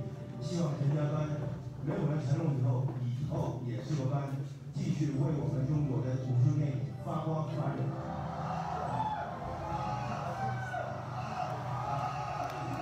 네, 자 이런 영상이었습니다. 이게 지금 저도 옆에서 이렇게 계속 보는데 이게 볼 때마다 감동을 받는 이유가 참 뭔지 그런 생각을 또 이제 해보게 되었는데요. 네, 잊지 못할 이벤트는 예상하지 못한 상황에서 주어진다라는 거를 꼭 명심을 하시고요. 그리고 이거 어떻게 학생들한테 만들어줄 수 있을까요? 한번 보실까요? 제 노트를. 자, 몇 쪽이냐면 9페이지예요. 네, 9쪽에 보시면 자 반전 전략. 자, 그러니까 자 예상하지 못한 만족감을 줘야 되는데 학생들이 요새는 예측 너무 잘하잖아요. 이 교수님 딱 학기 초에 출석 부를 때부터 이게 이 스타일 다 꿰요. 다 예상하잖아요. 그래서 의도적으로 만족감을 기대감을 떨어뜨려야 됩니다. 기대감을 처음에 떨어뜨려서 나중에 반전을 기대하는 거죠. 예를 들면 이런 식이에요. 중간고사를 매우 어렵게 출제합니다. 그리고 기말고사를 평이하게 출제하면 학생들은 자기 예상 점수보다 성적은 잘 나올 것이기 때문에 성적 컴플레인이 확 줄어듭니다. 이거 효과 완전 직방이에요. 그 다음에 자 예상하지 못한 감동 기회를 제공하는 방법은 제가 실제로 썼던 거고 제가 2006년이었던 것 같아요. 그때 제가 강의를 하다가 너무 더운데 학생들이 너무 고생하고 학생들이 워낙 저를 잘 따라주니까 또 저 나이도 되게 어렵고요. 그래서 되게 순진하게 나 뭐 해줄까 하다가 제가 이제 그 비타500을 그 비타민 음료를 10개씩 들었잖아요. 그래서 수강생 수만큼 그 6상자를 60명 막 100명씩 듣고 막 이러거든요. 제 교실과 과목이. 그래서 그거를 가지고 와서 이 책상 교탁에 미리 숨겨놓는 거죠. 학생들이 시험 다 치르고 자기 답안 앞에 이제 저한테 내고 가잖아요. 그럴 때 그걸 받으면서 이걸 이 냉장고에 다 넣어놓고 가져온 거예요. 미리 예약해서 그리고 시험을 내주는 거죠. 그럼 학생들이 갑자기 얼굴이 확 변해요. 그리고 나서 잊을 수 없는 수업이 되었다. 뭐 이런 평가는 나중에 이제 올라오는 거죠. 그냥 한 번이면 돼요. 그런 이벤트가 그냥 한 번이면 됩니다. 2번, 3번 할 필요가 없는 거예요. 그리고 2번, 3번 하는 순간 학생들은 이게 예측 가능한 사건으로 바뀌었기 때문에 오히려 선생님들만 힘들어지시는 거죠. 자, 행동 전략인데요. 자, 이것도 우리의 예상을 많이 깹니다. 자, 첫 번째는 이거는 근데 지금 이 행동 전략은 사회심리학에서 익히 잘 알려져 있는 거라 아마 미리 알고 있는 교수님들 좀 계실 거예요. 그래서 한번 모르시는 분들은 한번 보세요. 자, 먼저 돈을 빌릴 때 쓸 수 있는 전략인데요. 내가 지금 급전이 1,000만 원이 필요해요. 근데 예를 들어 저 1,000만 원 좀 혹시 묻지 말고 1,000만 원만 한 달에 갚을게요. 그러면 아무 친해도 1,000만 원을 요구하는 것은 되게 덜컥하게 하는 거죠, 그렇죠? 그럴 때 좀 거절해보세요. 나 지금 그렇게 1,000만 원 어디 갑자기 있어? 막 이렇게 얘기하시는 거예요. 그 이유 묻지도 말고 따지지도 말고 나 1,000만 원만 주자니까. 얼마나 어렵네. 그치, 자는 힘들지 하면서 그러면 내가 또 여러 친구들 있으니까 내가 누구누구한테 내가 조금씩 나눠서 드릴 테니까 그럼 일단 100만 원만 좀 유통해 줘요. 그래 100만 원은 빌려주세요. 네, 이 전략이에요. 미안해서 100만 원을 현금 서비스로 빌려주게 된다니까. 아내한테 남편에게 이야기해서라도 해주는 이 전략입니다. 그러니까 상대방을 미안하게 만드는 거예요. 그렇게 한 다음에 공략하는 기법이고요. 그래서 이 백화점에 가서도 점원이 그 요령이 있으면 그 매출이 올라가겠죠. 자, 이 손님이 이게 뭔가 두리번거려요. 그래서 막 일단은 아주 싼 거, 넥타이로 이거 신상인데 너무 잘 어울리십니다. 막 꼬셔. 그래서 지갑을 막 열어요, 이 손님이. 그때 100만 원짜리 수트를 내놓는 거죠. 자, 두 번째 전략은 거꾸로 처음부터 약간 좀 부담스러운 100만 원짜리 수트를 내는 거예요. 그래서 근데 결국 안 사게 될 걸 미리 예상하고 그리고 나서 그래서 손님 여기 와, 이 넥타이 너무 잘 어울린다. 이거 10만 원인데 하라고 하면 사요. 무조건 사는 건 아니고 확률이 올라간다는 거죠. 자, 그 다음에 또 다른 기법이 있는데요. 그게 잘 안 통하는 사람들도 있어요. 예를 들어서 100만 원도 얄짤 없는 거죠. 10만 원도 얄짤 없는 친구들이 있습니다. 그럴 때는 반대 전략을 써야 되는데요. 기꺼이 들어줄 수 있는 작은 요청부터 순서대로 가는 방법입니다. 자, 예를 들면 설문조사를 하는데요. 자, 한 집단에게는 미리 5,000원을 손에 먼저 쥐어주고 그리고 설문을 부탁합니다. 나머지 한 집단은 또 다른 한 집단은 저 이 설문 해주시면 5만 원을 저희가 드려요 라고 말을 합니다. 길 가는 행인에게 설문을 받아낼 때 어떤 전략이 훨씬 더 많이 응답률을 높일 수 있을까요? 먼저 5,000원 준다? 나중에 5만 원을 준다고 약속을 한다. 먼저 5,000원을 손에 쥐어주는 게 2배 정도 회수율이 높습니다. 행동을 먼저 건드리는 거예요. 그럼 이 행동을 따라서 자신의 태도를 서서히 이제 바꿔가는 전략인 거죠. 그 자료집에 보시면 10페이지에 미군 포로들이 우리 한국 전쟁 끝나고 중공군에게 끌려갔던 미군 포로들을 지금 우리 트럼프가 북한 김정은에게 유해 빨리 보내라고 막 지금 이러고 있잖아요. 이 한국 전쟁 끝나고 야 우리 포로 전쟁 끝났으니까 우리 포로 그냥 보내 막 이제 이렇게 하는 거예요. 그랬더니 중공군이 놀라운 제안을 합니다. 이 미군 포로들에게 의사를 물어보고 그 뜻대로 하자. 먼저 의사를 물어보자 라고 하는 거예요. 놀라운 제안이죠. 그래서 미국 측에서는 무슨 뚱딴지 같은 소리 하면서도 그래 믿자. 당연히 미국으로 오겠다고 하겠지라고 생각하고 의사를 믿는데요. 거의 대부분이 중국에 남는 걸 선택합니다. 그래서 미국 사회가 충격에 빠지는 거죠. 이것을 어떻게 설명해야 되는지가 사회심리학자들에게 중요한 이슈가 되었었는데 그때 쓰인 전략이 바로 이 foot in the door 기법이라고 해서 이 전략하고 똑같아요. 거기 이제 쓰여 있는데 이런 거예요. 그 감옥에 있는데 그냥 이렇게 허드렛일 같은 걸 시켜요. 뭐 복사해와라, 뭐 하라. 그러면은 뭐 좀 이렇게 뭐 밥을 한 끼 더 준다거나 뭐 이런 식으로 챙겨주면서 허드렛일을 시키는 거죠. 그럼 이제 뭘 가서 복사를 하거나 막 등산하거나 뭐 글로 뭐 하거나 하는데 그게 공산당 선언 같은 그런 내용들이에요. 그러니까 이 사람들이 이걸 하는데 내용을 보겠죠. 그러면서 가랑비에 옷 젖듯이 그렇게 서서히 물들어가는 거예요. 점점 관심을 갖고 그러다 보니까 자기가 생각했던 자본주의 모순이 여기서 다 해결된다는 그런 착각을 하게 되면서 중국을 선택하는 그런 일들이 생기는 거죠. 그런 전략이죠. 학생들에게 이런 전략을 써야 된다는 겁니다. 그러니까 의도가 불순하면 나쁜 전략이지만 의도가 좋으면 당연히 좋은 전략이라고 할 수가 있겠습니다. 자, 그러면 이제 이 태도 기법은 설명이 다 끝났는데요. 이거 정리를 해볼게요. 자, 스마트폰을 꺼내주세요. 혹시 난 이런 거 너무 기계치라서 그러면 그냥 보셔도 돼요. 원래 이 손가락으로 앱을 실행시켜서 응답을 하셔야 되는데 그냥 아날로그로 참여하셔도 됩니다. 자, 일단 이 어플을 설치해 주세요. 6월달에 오셨던 교수님들이 이미 설치가 되어 있을 거고요. 플레이스토어나 앱스토어에 가서 소크라티브라고 요 한글로 앱스토어에서는 저기 뭐죠? 안드로이드 폰 쓰시는 교수님들은 한글로 소크라티브라고 검색을 하면 선생님용, 학생용 두 가지가 되는데 학생용을 설치해 주세요. 지금 이 시간에. 왜냐하면 제가 문제를 낼 거고 교수님들은 학생 입장에서 문제를 풀 거니까 학생용 어플을 다운받아서 실행시켜 주시기 바랍니다. 그러면 자, 이런 화면이 뜰 거예요. 그 앱을 실행시키면. 자, 요 화면까지 오시기 바랍니다. 이거 학생들하고 하면 30초면 딱 준비가 되는데 이 교수법 워크숍 할 때는 이 시간만 거의 한 10분씩 흘러가죠.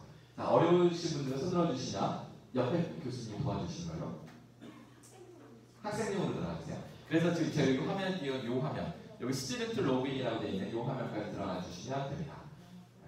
그럼 제가 그 다음 단계 설명드릴게요. 지금 잘 모르겠다. 웨이팅하라고 그랬습니다. 리틀 프린스. 네, 맞아요. 지금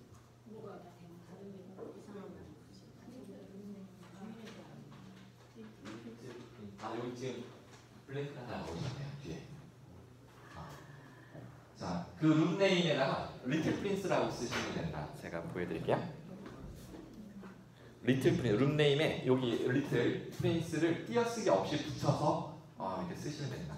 공백, 블랭크 이런 거 두시면 안 돼요. 그냥 리틀 프린스하고 조인 누르시면 이제 제가 미리 만들어 놓은 퀴즈 방으로 들어오시는 거예요.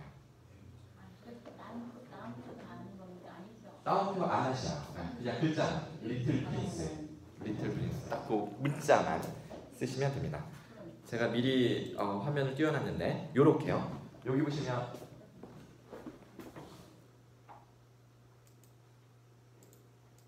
자, 이제 요 화면인데 여기다가 리틀 프린스라고 쓰고 제가 지금 여기 커서가 블랭크 하나 이렇게 깜빡거리잖아요. 이러면 접속이 안 되고 블랭크 없이 딱 이 캐릭터만 리틀 프린스 쓰고 조인 누르시면 됩니다. 자, 그러면 이렇게 육각형 모양이 깜빡깜빡거린다는 것은 이제 준비가 됐다. 준비가 됐다. 이 상태입니다. 저한테 보여주세요. 여기까지 오시는 거예요. 자, 그러면 지금 준비되신 분들하고 같이 풀고 준비 안 되신 분들은 아날로그식으로 그냥 이 문제를 띄울 건데 그냥 손으로 이렇게 의사 표시해 주시면서 그냥 보시면 되겠습니다. 이거 자, 이왕이면 이걸 제대로 배워봤으면 좋겠다 하는 생각이 나중에 드실 건데요. 집에 와서 제가 지난 2월달 이거 매뉴얼을 복사해서 나눠드리겠는데 그 신태 우리 교수님께 혹은 우리 연구원들께 부탁하시면 파일을 받으실 수 있고 그걸로 대학학생이나 학부생들 시켜가지고 네가 해서 나 알려줘 그러면 너무 잘합니다. 되게 보람 느끼면서 아이들이 알려줄 겁니다. 자, 그러면 이제 준비 다 되셨죠? 한번 시작해 보겠습니다.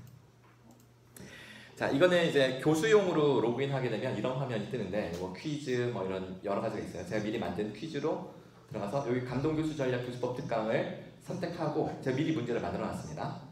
그리고 자, 넥스트 누르면 옵션이 3가지가 뜨는데 이거 이제 학생들이 자기 페이스로 문제를 풀게 할 수도 있고 내가 여기 티처 페이스라는 옵션은 선생님이 문제를 하나씩 넘겨주면서 같이 풀어가는 그런 설정인데요.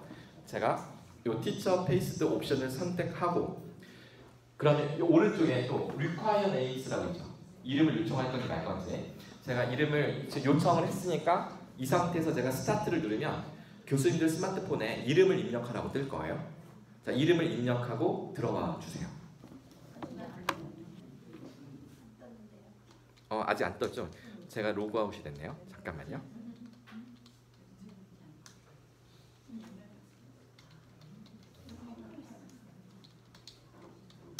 제가 너무 일찍 로그인했더니 아웃됐어요. 다시 하겠습니다. 스타트, 티처 페이스드 스타트. 자, 그러면 이제 이름을 입력하라고 뜹니다. 떴죠? 네, 이름을 입력하고 들어오시면 지금 이 문제가 교수님들 스마트폰에 똑같이 이 문제가 뜰 거예요. 보시고 다음 A, B 중에 교수님의 답을 선택하시면 됩니다.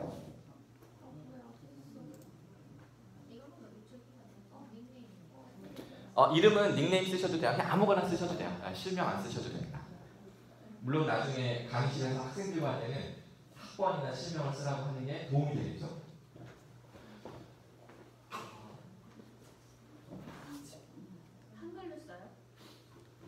이름 상관없어. 한글도 되고 영어도 되고 숫자도 되고 다 됩니다. 자, 그렇게 해서 접속하시면 지금 여기 화면에 이 문제에 41명의 학생이 접속해서 25명이 응답했다. 이런 숫자가 뜨는 거죠. 지금 저는 이 화면을, 이게 저의 화면인데요. 제 스마트폰에서 저 혼자 볼 수도 있고요. 아니면 이렇게 스크린에 띄어서 학생들이랑 같이 볼 수도 있어요. 지금 같은 경우는 이제 교수님들과 제가 공유하려고 띄웠는데, 보시면 지금 응답하시는 그 답이 이게 빨간색, 초록색으로 막대 그래프가 실시간으로 움직이는 게 보이셨죠? 그래서 학생들이 이걸 되게 재밌어합니다. 왜냐면 친구들이 어떻게 생각하는지가 눈으로 보이기 때문에. 자, 1번은 한 학기가 끝날 쯤 교수님들은 개인적으로 그 옛날에 배운 그런 형식적 교육 목표 말고 진짜 내가 원하는 목표가 뭐냐? 그럼 대부분 B죠. B. 내 학생들이 나한테 수업을 들어서 너무 이 수업이 좋다, 뭐 이런 이야기를 듣는 걸 우리가 원하잖아요. 결국 궁극적으로 우리는 태도에 관심을 갖는다. 모든 교수자는 태도에 관심을 갖는다라는 걸 한번 상기시켜 드리고자 했던 거고요. 자, 두 번째 문제로 넘기겠습니다. 자, 여기서부터 이제 복습 퀴즈예요. 자, 요거 틀리시면 뭐 그럴 수 있습니다. 자, 다음 두 명의 투자 사기꾼이 교수님께 접근해 온다면 어느 사기꾼에게 속아 넘어갈 것 같으세요?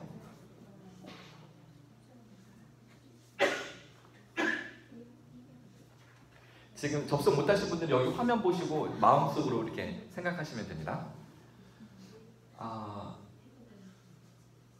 자, 43명 중에 지금 뭐 23명, 25명 이렇게 지금 응답하고 계시는데요. 네. 자, 그러면 제가 여기서 설명드릴게요. 이미 답은 정해져 있죠. 답은 B라는 건 아시겠죠. 그런데 그럼에도 불구하고 지금 A를 선택하시는 교수님들이 계시는 거는, 이거는 제 이야기를 못 들어서가 아니라 혹은 까먹어서가 아니라 이 모든 사람들이 사기꾼들이 비수법을 쓴다고 하지만 나는 그렇게 어설픈 사람이 아니야. 나는 치밀하게 접근해와야 속을 거야 라고 생각을 하시는 거예요. 그런데 사람들이 B수법으로 속아 넘어가는데, 이 B수법으로 속아 넘어가면서도 자기 자신은 A수법 때문에 속았다라고 믿게 됩니다. 그게 사기꾼의 수법이에요. 사기꾼은 중요한 정보를 숨겼는데 그 정보가 빈 공간이잖아요. 그걸 내가 당연하게 이건 했겠지라고 해서 이것도 안 하고 나한테 그 다음 단계의 정보를 말해줄 수가 없을 거야 라고 하면서 한마디 질문만 했으면 확인되는 질문을 안 하고 스스로 속아 넘어가는 거죠. 그래놓고 상대방은 나에게 치밀하게 접근해왔다라고 믿는 겁니다.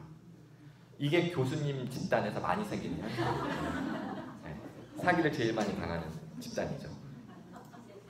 논리적인 만큼 허당인 거죠. 자, 3번. 자, 이번엔 감성 전략에 대한 문제입니다. 자, 높은 산을 힘들게 등산해서 드디어 정상에 올랐을 때 내가 기쁜 이유는 A와 B 중에, 물론 둘 다 나를 기쁘게 하는 이유는 맞는데 그 중에 어떤 게 더 임팩트가 큰가?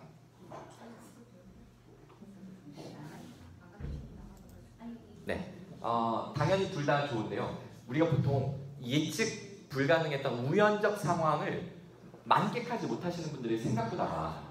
역시 우리 이 교수라는 이 직업군에서 흔히 그런데, 왜 그러냐면 모든 것들을 논리적이고 인과론적으로 설명을 해야 된다는 그런 것들에 늘 길들여져서 왔었기 때문에 우연적인 요소는 설명이 안 되면 계속 이걸 제거시켜야 되는 거죠. 그래서 이 B를 만끽하지 못합니다. 그런데 저희가 행복연구센터에서 연구를 해보니까 행복한 사람들의 가장 중요한 특징, 이렇게 우연히 펼쳐지는 기회를 행복으로 승화시킬 줄 아는 능력이 출중합니다. 행복감이 낮은 사람들은 우연은 내 것이 아니라고 생각하면서 넘겨요. 이렇게 무시합니다. 그래서 물론 A도 나를 만족시키는 성취감을 주는 중요한 요인이 맞지만 B도 내 삶을 훨씬 더 윤택하게 해주는 중요한 요소가 될 수 있다는 점을 생각할 필요가 있고요. 학생들에게 이 전략으로 공략을 하셔야 됩니다. 왜냐하면 요즘 젊은 세대는 A로 만족하는 경우가 드물어요. 다 B입니다. 그런 세대 차이의 인식도 필요합니다. 자, 마지막으로 행동 전략의 문제입니다. 진짜 이거는 틀리면 안 될 것 같은데요. 네. 지나가는 행인을 붙잡고 설문조사를 실시하고자 한다. 어떤 경우에 응답률이 더 높을까요? 지금 100%는 A. 네. B. 누가 연습삼아 하시는 거죠. 누가 일부러. 학생들 중에도 일부러 이런 친구들이 꼭 있어요. 어떤 친구들이 하냐면 아까 로그인할 때요, 접속할 때 이름을 쓰잖아요. 지 친구 이름 쓰고 접속한 다음에 일부러 틀리는 거예요. 그런 경우가 있더라고요. 그래서 자기들끼리 막 재밌다고 막 낄낄대고 그 당한 친구는 일주일 동안 삐져 있고 막 이런 일들이 생길 수 있습니다. 근데 그것도 다 추억거리라고 생각하면 되겠죠? 네. 그런 식으로 하시면 되겠습니다. 자, 이렇게 해서 이제 끝낼게요. 자, 이렇게 해서 피니시 누르면 전체 결과를 한 장의 차트로 이렇게 비주얼라이즈해서 볼 수가 있습니다. 그러면 누가 얼만큼 맞고 틀렸는지를 초록색은 정답, 빨간색은 오답 이런 식으로 비주얼라이즈를 해주기 때문에 이제 학생들이 실명을 쓰고 들어왔다면 도움이 되겠죠. 다만 여기 참고로 여기 지금 빈 공간들은 뭐냐면 여기 김 교수님이 처음에 접속했다가 이게 나가는 거예요. 다시 접속해서 들어와가지고 나머지 응답을 하거나 뭐 이런 일들이 생기면 그 허수가 그대로 남아있는 건 있어요. 이게 이제 이 소프트웨어에 약간의 기술적인 문제가 있는데 뭐 그런 거 감안해서 하시면 얼마든지 잘 활용하실 수가 있겠습니다.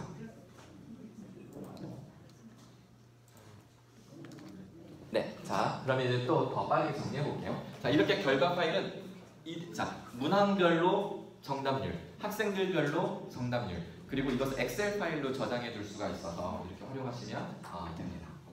다만 엄격하게 중간고사 기말고사로 쓰게 되면 이게 이런 기술적 오류가 있어서 문제가 있어요. 그럴 때는 어쩔 수 없이 아직은 아날로그적으로 해야 되지만 근데 학생들에게 동기부여 차원에서 하면 좋은데 언제 쓰면 좋으냐? 지금 우리가 복습으로 풀었잖아요. 자, 지난주에 배운 거를 오늘 강의 시작하기 전에 10분 동안 소크라티브로 지난주 복습을 하는 겁니다. 그리고 그것을 저장해서 그 배점을 적게 하면 오류가 있어서 학생들이 컴플레인을 하진 않아요. 배점을 적게 하면 가령 뭐 100점 만점에 이 소크라티브 퀴즈로 5점을 한다 그래서 예를 들어서 한 학기 동안 5번을 하는데 하나가 1점이 되는 거죠. 한 번 할 때마다. 얘 5문제인데 1점이 한 문제 0.2점 뭐 이런 식으로 그러니까 학생들이 그렇게 대수롭게 생각하지 않고 복습이 연습이 되는 거죠. 소크라티브로 수업 준비도록 확인하는 퀴즈에 활용하시면 좋습니다. 그 외에 제가 6월 달에 했던 다른 소프트웨어들이 있는데 이런 것들도 기능을 보시면 되게 재밌어요. 나중에 기회가 되시면 꼭 확인해 보시길 바라고요. 자, 이 전략이 뭐냐면 행동 전략 중에 루틴을 만들어주는 건데 이 교수님은 매번 강의 시작할 때마다 퀴즈를 봐. 근데 그런 교수님들 되게 사실 많잖아요. 근데 쪽지로 시험 보잖아요. 쪽지. 학생들 그거 너무 싫어하고 짜증내고 막 이래요. 이거 안 했으면 좋겠어. 근데 소크라티브로 하게 되면 그런 컴플레인이 사라집니다. 자기들도 재밌거든요. 네, 그래서 이렇게 새로운 테크놀로지를 활용하시면 학생들의 행동 습관을 형성하는데 도움이 된다. 그리고 교수님들만 문제를 내지 마시고요. 학생들이 돌아가면서 문제를 미리 출제해오게 하면 컴플레인은 제로가 됩니다. 그리고 학생들이 출제했던 그 퀴즈들 중에 일부를 내가 기말고사에 포함시켜서 내겠다 그러게 되면 기말고사 성적 컴플레인도 사라집니다. 그런 마술 같은 일들이 일어나요. 자, 그러면 자 이걸로 이제 일단 태도 감동 교수 전략 강의는 여기서 일단 매듭을 짓겠습니다. 일단 한번 박수를 줄까요? 자, 그리고 한 5분에서 10분 정도 좀 여유가 있으신 교수님들은 제가 아까 사전에 예고해드린 저희 서울대학교 A+ 베스트러너 연구했던 것 중에 다음 주 학생들에게 소개할 내용의 일부를 좀 알려드릴게요. 근데 사실 이거를 하는 거는 제 인쇄 자료 맨 마지막에도 사실 써놨어요. 이게 지금 의도가 있는 내용이긴 한데요, 사실은. 맨 마지막 페이지에 보시면 상대평가, 절대평가 논쟁을 넘어서 평가를 혁신하자라는 내용을 제가 써놓은 게 있는데 그 중에 제가 일부를 좀 이야기하도록 하겠습니다. 이 논문이 퍼블리시된 건 2011년도고 실제로 이 데이터를 수집한 건 2008년입니다. 데이터를 수집한 게 2008년인데 논문이 2011년에 나왔다는 건 3년 동안 데이터를 해석을 하지 못하고 헤맸다는 뜻인 거죠. 이 노트 필기 서울대학교에서 4.0을 꾸준히 넘기는 학생들의 노트 필기를 보니까 제가 연구 문제를 먼저 보여드릴게요. 자, 성적 최우수자는 노트 필기 어떻게 하느냐 이게 연구 문제인데 이거는 이미 모든 데이터 해석을 끝내놓고 저희가 인사이트 그 다음에 파인딩스 이거 다 해놓고 나서 질문을 이제 쓴 거죠. 근데 사실은 이런 연구 질문을 교육학자들이 가질 리 만무한 일입니다. 왜 그러냐면 좋은 노트 필기 요령은 다 안다고 생각해요. 교육학자들이. 그게 뭘까요? 다 안다고 착각하는 그 방법은 키워드를 잘 뽑아내는 거. 그 다음에 구조화 잘하고 도식화 잘하는 거라고 생각을 하기 때문에 의문이 없는 거예요. 그런데 저희가 2007년, 8년 당시에 서울대학교에서는 매년 많이 자살하면 5명 정도 자살하는 그런 때였어요. 그게 되게 학내 이슈였고요. 근데 대부분 그 이유가 성적 비관 자살이었어요. 무슨 뭐 남친 여친 연애 관계 이런 게 아니라 성적 비관 자살. 그러니까 저희 교수학습개발센터의 연구원으로 있었는데 요청이 온 거예요. 왜 서울대 학생들이 지능 지수가 떨어지는 것도 아니고 머리 지능 지수를 보면 오차 범위 내에서 동일 집단인 아이들이 어째서 성적이 이렇게 갈려져서 누구는 룰루랄라하고 누구는 비관하는 상황까지 가느냐. 그러니까 학습 전략에 문제가 있는 게 아니겠냐. 그래서 저희에게 요청이 온 거죠. 그래서 저희가 서울대학교 3학년생들 중에 자신의 패턴이 어느 정도 정립되었다고 여겨지는 3학년 2학기생들 전체 3,000명이에요. 학사과의 요청 협조를 얻어서 분석해보니까 직전 2개 학기 연속 A+를 그러니까 4.0을 넘긴 학생이 5%밖에 되지 않아요. 한 학기 반짝하는 거 말고 연속해서 4.0을 넘긴 학생이. 그래서 그 5% 학생들에게 이메일과 문자를 뿌렸습니다. 지금 학내에는 이 공부 때문에 늘 힘들어하는 학생들이 많다. 근데 너희들은 서울대에서 가장 공부 잘하는 베스트러너다. 그래서 우리가 너희들을 축하하면서 동시에 너희들이 와서 심층 인터뷰를 해주면 그런 학습 전략들을 뽑아서 우리가 코칭 프로그램을 만들려고 한다. 지원해달라. 이렇게 보낸 거죠. 그렇게 쫙 뿌렸는데 한 명만 응답을 한 거예요. 이틀 지나도록. 그래가지고 이제 중요한 프로젝트이니까 그래서 제가 문자를 다시 뿌렸습니다. 뭐라고 뿌렸냐면 이 프로젝트에 대한 문의가 폭주하여 FAQ를 보내드립니다. 그래서 1, 2, 3 이렇게 보냈어요. 그날 하루에 50명이 신청한 거예요. 근데 이 기법이 태도 기법에 행동을 유발하는 태도 기법에 상당히 최근 알려진 기법인데 노벨 경제학상을 받은 행동 경제학자들에 의해서 알려진 기법이에요. 교수님들도 이런 방법을 쓰시면 좋습니다. 야 남들 다 했대. 너 뭐 하고 있니? 라고 하면 해요. 이걸 왜 해야 되는지 Y를 설명하면 잘 안 하는데 남들 다 거의 다 했어. 이제 몇 명만 하면 되는데 너 아직 안 했네? 하면 학생들이 뭐야 그럼 나도 해야 되네? 하고 하게 됩니다. 논리가 필요한 게 아니라 이런 전략이 필요한 거죠. 자, 그렇게 했더니 50명이 신청을 했고 그들이 인터뷰하다가 깜짝 놀란 것이 이 친구들 노트 필기하는 방식이 저희가 알고 있던 방식이 전혀 아니었던 거예요. 무식하게 필기를 하는 거예요. 제가 보여드릴게요. 그 서울대학생들과 동일한 노트 필기를 보이는 이 윤소희 양의 이야기로 제가 대신 보여드릴게요. 이 택시 이영자 씨가 진행하는 이 이것도 폴더로 옮겨서 그렇구나. 제가 신속히 제가 폴더를 옮겨서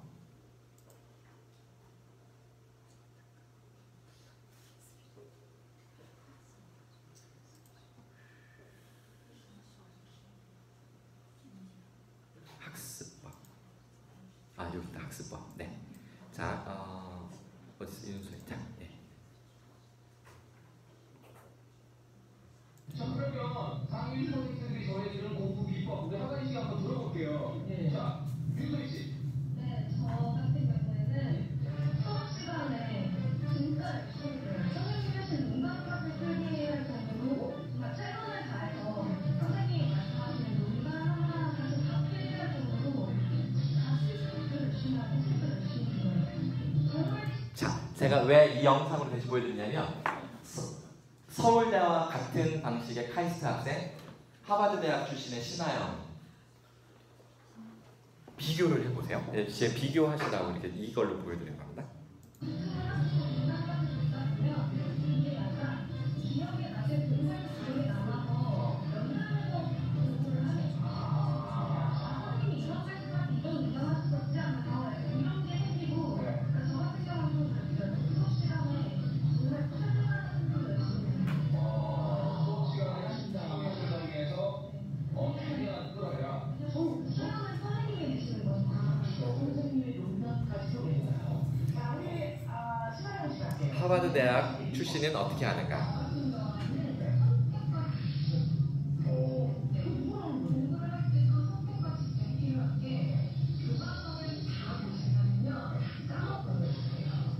지금 이 서로가 의아하냐면 놀라워하는 얼굴 표정들 보이시죠? 그렇죠? 전략이 다르니까.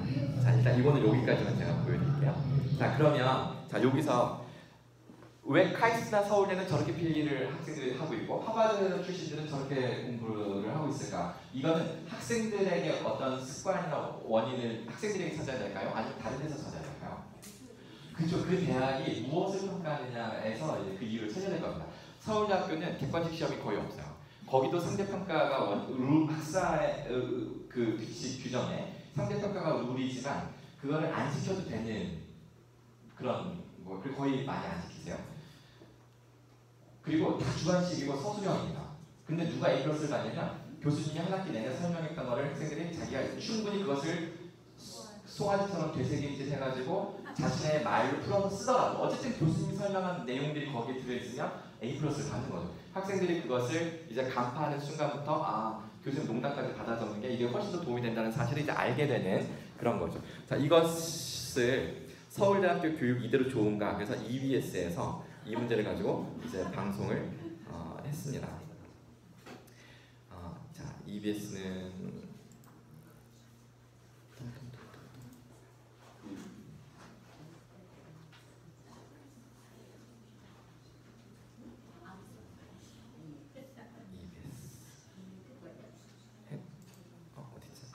네, 죄송합니다. 제가 지금 헤매고 있어서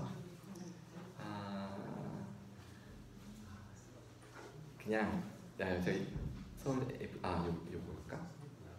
요거 네, 찾았어요. 네, 자 보여드리겠습니다. 수업 시간 아예 노트북으로 교수님께서 하는 말씀을 그냥 시나리오 적듯이 되게 상세하게 설명했어도 기본적으로 많이 외우고 진짜 쉽지 않아가지고 답답해지는 것 같아요. A+, 약간 이런 식으로 풀어요. 노트북으로 하루 종일 계속 찍었어요. 교수님이 하시는 말씀. 그냥 어느 정도까지가 아니라 그냥 들리는 거는 거의 다 받아주는 수준으로 핸드폰 녹음 켜놔가지고 녹음을 해놔요. 아직 관동대는 이 정도는 아니죠. 그래서 나중에 서울대는 99.9%가 노트북을 들고 와서 탁탁탁 치고 있습니다. 대학원까지. 대학원 수업까지. 별로 의문은 갖지 않으면 돼요. 알려주신 거 받아셨고 농담하셨던 거, 이 부분에서 어떤 농담을 어떤 문항에서 던지셨다까지 하셨고, 다음에 PPT를 보고 토끼했던 거를 요약해서 다시 보고 교과서를 보고 리치도를 통해서 풀고 교수님이 말씀을 하시면 소리 엄청나죠. 여기저기 살아요. 그리고 말씀을 멈추시면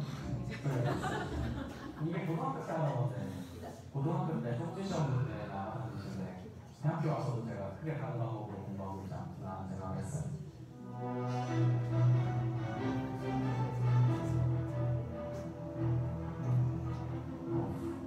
절대 안 돼서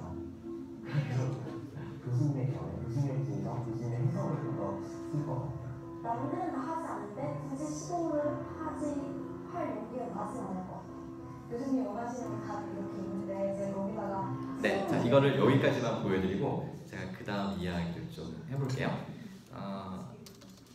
자, 그래서 서울대 학생들도 저희 인터뷰했던 50명이 똑같은 이야기를 했고요. 서울대 전교생에게 이걸 검증을 해봤습니다.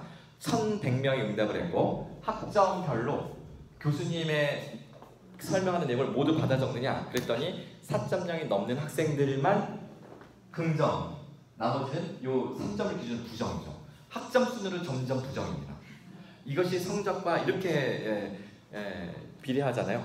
저희가 이 50명을 2시간, 평균 2시간씩 심층 인터뷰에서 공통점 100가지를 뽑아서 전교생에게 100가지 설문 문항을 돌렸더니 이렇게 성적에 비례하게 나온 특성들이 80% 정도가 됐어요. 그리고 그 80 문항 정도가 서울대 A+ 받는 학생들의 특징인데 남녀 불문, 전공 불문, 학년 불문 무조건 그 행동 패턴을 보이면 성적 A+ 나오는 그 행동 특성 3가지를 뽑았는데 그 중에 하나가 이 노트 필기입니다.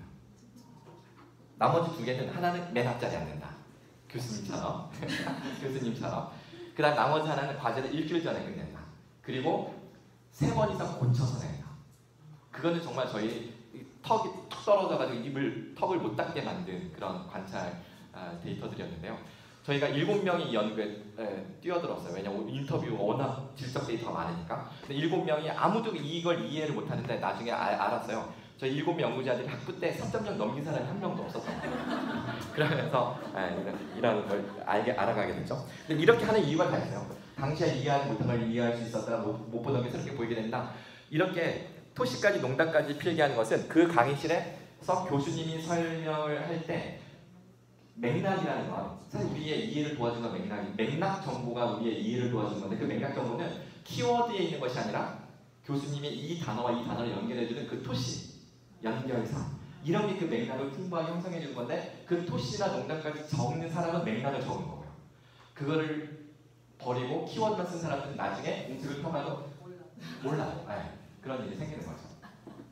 그래서 그 학생들은 수업 시간에 교수님이 쏙쏙 들어오게 설명을 하니까 자기는 다 알아듣고 이해한 거라고 착각을 하지만 나중에 시험 보면 자기가 이해한 것만 써요. 그런데 교수님이 말한 게 아니에요. 그게 이런 불일치를 저희 교육공학자들은 여태까지 몰랐다가 이 연구를 통해서 새롭게 이제 발견하게 된 그런 계기가 됐는데요. 근데 이제 그 말씀을 드리려고 하는 것이 아니라 맥락 잡기가 중요하다. 자, 두 가지 말씀드리고 끝낼게요. 하나는 서울대 학생들 모두 노트북 필기한다고 했는데 손필기가 좋을까요? 노트북 필기가 좋을까요?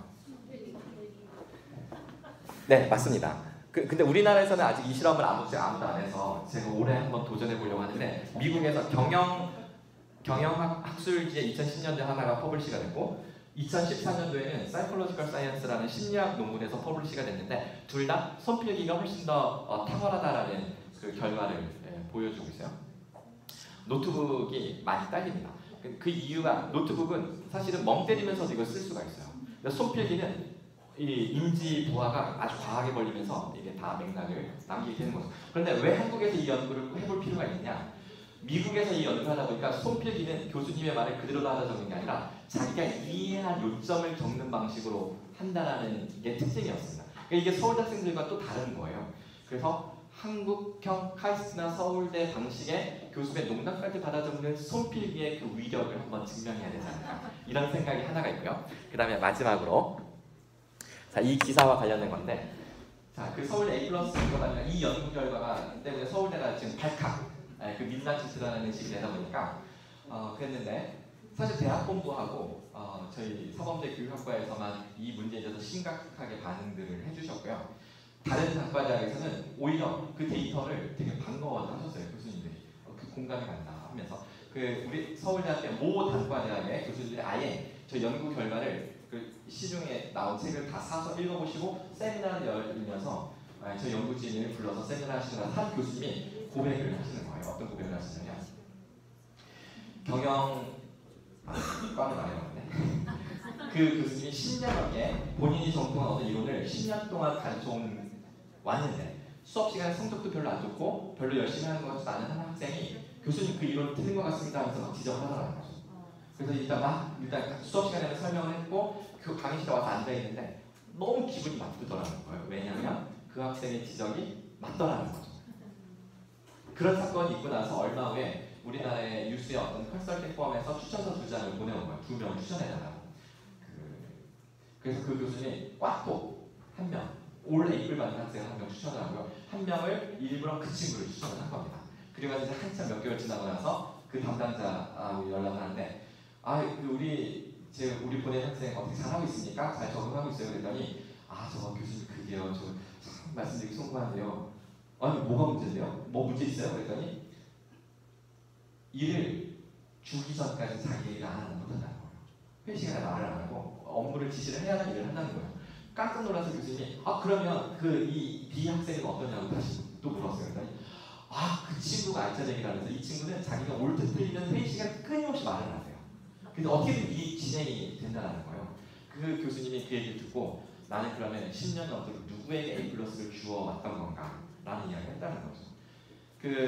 그런 일들이 저희 이 서울대 베스트러너 연구가 기폭제가 돼서 서울대 의대에서 세미나를 열어서 상대평가를 없애고 절대평가로 전환하자는 논의가 있었는데 국가고시, 의사고시, 그 국가고시의 탈락률이 커질까봐 결단을 못 내렸어요. 근데 같은 시기에 연대 세브란스 의대에서는 그 결단을 냅니다. 그리고 나서 올 초에, 그러니까 2년 지나서 올 초에 그 의사고시 합격률이 훨씬 더 올라가고 심지어 학부생들의 퍼블리시 실적까지 늘어나는 그런 일들이 생긴 거죠. 그걸 보고 다시 우리 서울대 의대에서 우리 다시 고민해보자. 학생들한테 의견을 물었는데 학생들이 절대 다수가 상대평가가 더 공정하다라고 해서 못 바꿨어요. 또 못 바꾸고 있습니다. 토론을 하면 못 바꿔요. 그래서 그런 말 있잖아요.